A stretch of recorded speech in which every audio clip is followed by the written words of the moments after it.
What's up, everyone? Welcome back. Episode number 5 of the NewbBeatU series. Let's go take a look at the attack history since we've actually put that defense up thanks to Opello. Again, I apologize for the name there, but you can see our defense is doing okay. 85%, 85%, 15% on that one dude right there. Our defense is doing okay for just a level 1 defense. You can see we've got all the arrow towers hanging around our castle gate there. They are all level 1. Just unlocked level 4 knights. Just finished upgrading our wave. So let's start another upgrade on the wave there. Let's see here. So 7 minutes and 30 seconds. I think, can we build? No more towers. We can build another spike here. So the spike's only going to take 30 seconds to build. Or actually 1 minute to build. Let's go ahead and upgrade this one since we're going to be having some workers free for right now. It's only going to take 7.5 minutes. We have a video to go watch over here, and there's some great news. Today, Flare announced that the Windows phones are, or I don't, the Windows devices, I believe it's like 8.1 and higher, are getting the ads. They're still working on Windows like phones, I think, something like that degree. But yeah, you should be having this on all devices now, being able to get free chests for watching ads. So great news there. If you don't have it on yours, you may not be on a device that is eligible right now, and should be soon. So I picked up our chest there. Let's grab some bread. And at this point, let's see if we can upgrade our knights any higher. No, we need Troop Academy level 4. So let's go ahead and upgrade our archers here. You always want to have... Oh, we don't have enough gold. You always want to have the things upgrading. So we got our spikes done there. And we can go ahead and upgrade another one of the arrow towers here. Since we're going to be doing a couple more raids, we don't have enough gold actually. So we're going to be doing a couple raids to get this gold, and time is going to progress. So we want to might as well maximize our time efficiency here. So we're going to have those guys go upgrading in the background while we go get our thing. Oops, we forgot we have to go donate to our alliance. Do we have enough gold actually? Yes, we barely have enough gold. Alright. We have some inactive people. Oh, Q030 is inactive. He needs to be kicked. Alright, so easy base there. Really, it doesn't matter in this low level we're seeing here that gold is very plentiful. You saw in the beginning we only lost a few thousand gold. We are picking up 25,000 gold from beating this base right here. This base, as you saw in the mini-map, is extremely easy. It's only got like 2 towers, or 3 towers, and a barricade. And he put it all up front, so the barricade is going to help build up our knight army right there, as you can see. So it takes some time at this stage of the game to break down the barricades, because the barricades do have a lot of HP. Our knights are still fairly weak. Our spells are still insanely weak. So having a barricade actually is a disadvantage in my opinion, because that allows your opponent's knight army to build up. And when the army gets big like this, it's a lot harder. You can see the tower. Towers only do 1 arrow at a time. The castle gate only does 1 arrow at a time. You don't want to have an army of 10 troops against 1 gate. The gate is very effective against a one-on-one, like a king versus a gate. Very effective. It'll do a lot of damage. But when you have a king with 10 troops, the gate is very ineffective. You have the king with like 1 or 2 troops, the gate will be also more effective there. So having a clumped up army is a good thing for the attacker. It's a bad thing for the defender. And we saw early on in the stage here that the water tower actually is very effective against the knights. And we finally get our package again. So thankfully the package is still here. Sadly, we don't have enough gems though. Still working on those gems. Take a look at our chest here. We still got some time left. We got 21 hours on that chest there. So let's go and upgrade our knights now, actually, or our archers, since we have enough gold to do that. And let's see if we have enough upgrading abilities here for our... Oh, we just unlocked a stun spell, actually, too. So let's go upgrade the stun spell a little bit. Stun spell is actually a lot better than the Toxic Cloud, so we probably won't be using the Toxic Cloud at all anymore. Oh, 25,000 to get to level 5 there. We might have actually wanted to upgrade the hammer strike. So we're going to swap out the toxic cloud for the stun spell here. And look at this. This is an insane. This is like Godzilla loot right here. 100k loot. It looks like it's a little bit stronger base. He's got 5 towers and a trap and a couple barricades. But again, he's posted all up front. So our knights are going to be able to join together and make a nice sizable army. We're also going to scream here and bring them back together so we can keep building this army up. And we're going to show off the new stun spell that we just unlocked here. So we're going to stun those troops there so we can get the cooldown going again. Stun spell does have quite a long cooldown. We're going to go into the middle over here so we can hit the barricade and the tower. And now we're going to constantly, we're spawning out more archers here. We're going to come up here into the middle, and then we're going to stun everything. And we're going to stand back with our king and attack the spikes, because, again, the knights do not attack the spikes.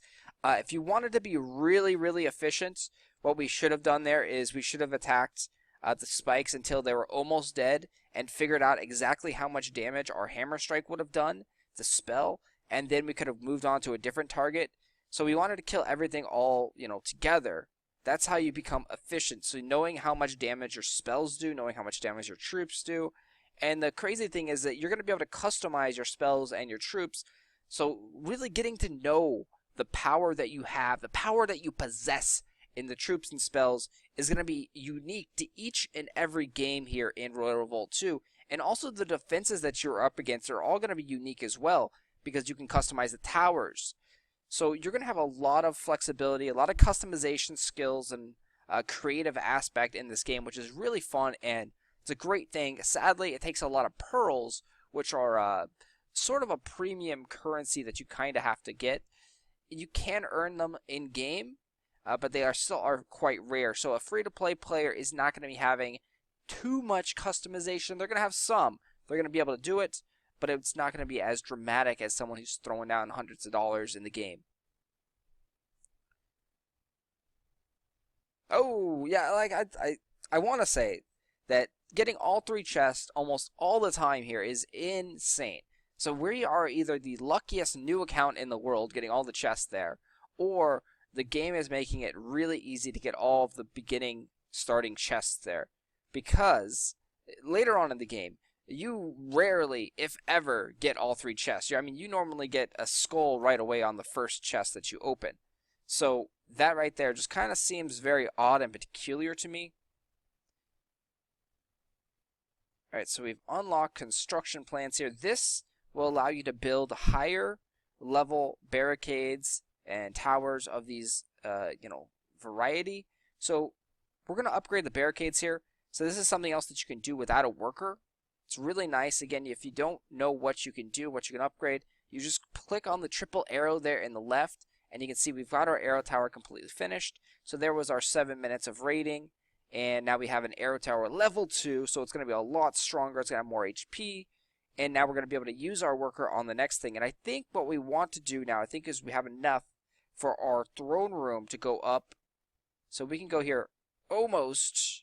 We need one more battle to get a few thousand more. And at this point, we only need a few thousand more gold. So we're just going to go ahead and attack this base right here. He's nowhere near that 100,000 loot that we saw earlier. But we only need, I think, around 5,000 more gold. And typically, you want to stick together with your troops. So you want to work as a cohesive unit, team up with your troops, protect your troops with the spells. Everything will work a lot better. You can Rambo style it and go king all by himself. But especially early on, if you do that, the king's not going to have enough life to stay alive. And so you're going to die. So you need to really stick together as a pack. And I keep saying it, there's strength in numbers. It's so true. So we're going to go into the middle and hammer strike on both of those guys right there. And then it's all she wrote. Check the other side for a tower. And now we have all the money that we need. But yeah, sticking together with your troops, it's critical. That is one of the biggest tips that you're going to need right here in the beginning. Don't, solo it. Don't ramble it. Don't forget about your troops. Your troops are very, very effective. See, that's more common right there. We're already at 3 gems now. And you can see we're starting to see a lot of hero gear here.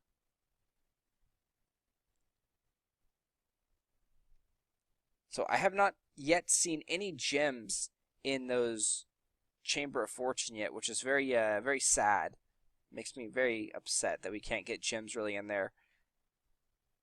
I'm a sad panda. Alright, so we have one more worker available. We have one worker that's going to be going up here to the castle, the throne room. Now, the next thing that we should upgrade... We have farms. We're not really doing that much raiding, so we don't need, too much bread right now.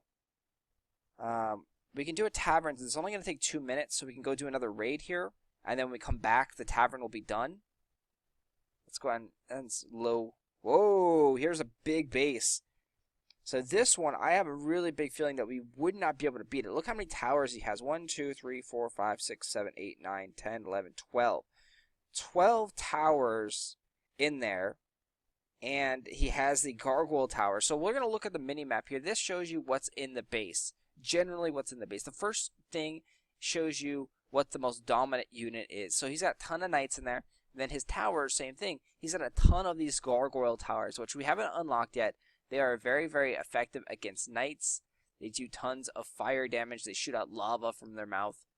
So this is a base that we would definitely want to avoid, because it's so strong, it's just too powerful for us currently at our current state. So this one is more a manageable base. They've got a lot of water towers and a couple of these frosters, which will be troublesome. But I think we'll be able to manage this, and we don't necessarily need to win. All we need to do is steal a little bit of loot. So for more water tower attacking tips, we're going to use archers since they have range. So we're bringing out archers here, so now they're going to have range. They're not going to be affected at all by the water tower right there. We're hammer striking, we're stunning those troops. And now we're going to come back with our hero and help our archer army. We wanted to stay away from that thingy, so that's why I ran back slightly.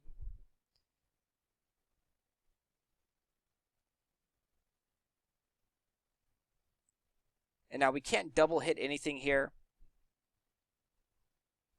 We do want to make sure that we take care of the ranged troop, the Froster, because he's hurting our archers. And the archers have a low life pool.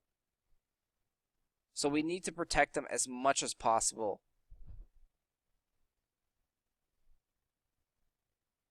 So we're going to come to the corner so we can hit both the tower and the barricade. We're going to use this, and then we're going to stand right here in the middle, so that will hit the troops, hopefully, and then both of the spikes. We're going to attack the Froster because the Froster makes everyone slow, and he's also a AoE effect attacker. So we're going to attack the spikes, hammer strike there, and we have to use our king to kill the spikes. Over there on the bomb tower, so the bomb's going to blow up all our archers right there. There's nothing we can do. Sometimes you just have to sacrifice your troops.